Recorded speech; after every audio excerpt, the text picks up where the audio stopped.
I'm Avery Martinez, and my goal is to become a director and a content creator.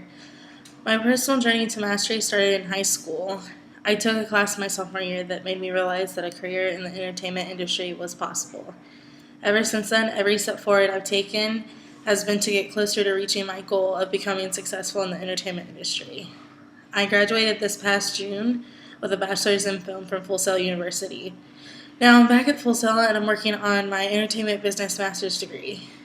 A master that certainly resonates with me is Yoki Machisoka. I chose Yoki because I feel like we took the same approach on our mastery journey. Yoki knew from a young age that she was different and that her interests set her apart from others. At my high school, I was one of the only people that wanted to do something in the entertainment industry. It was what set me apart from everyone else.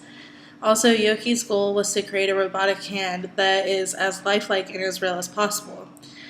My goal is also to create, but it's to create pictures that tell a good story and that lets the story speak for itself, rather than have a ton of complicated and flashy shots that are just interesting to look at. I want the story to speak for itself, not the shots.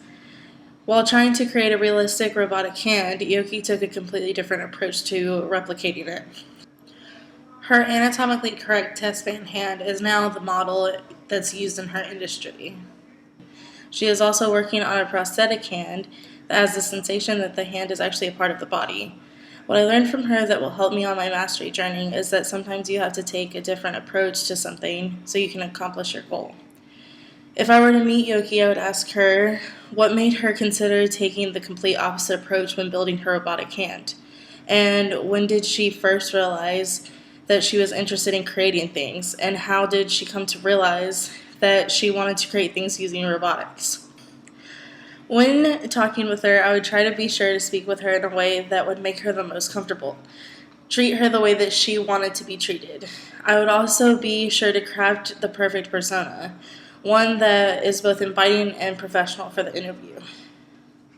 While on my mastery journey, I have to be careful not to fall into the trap of the 7 deadly realities.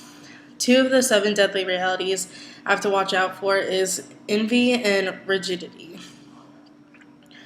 I need to make sure that I focus on myself and my path and not compare my journey to others. I also have to be wary of those trying to alter my path due to their envy. I also have to make sure that I don't get stuck in what is familiar because it is comforting.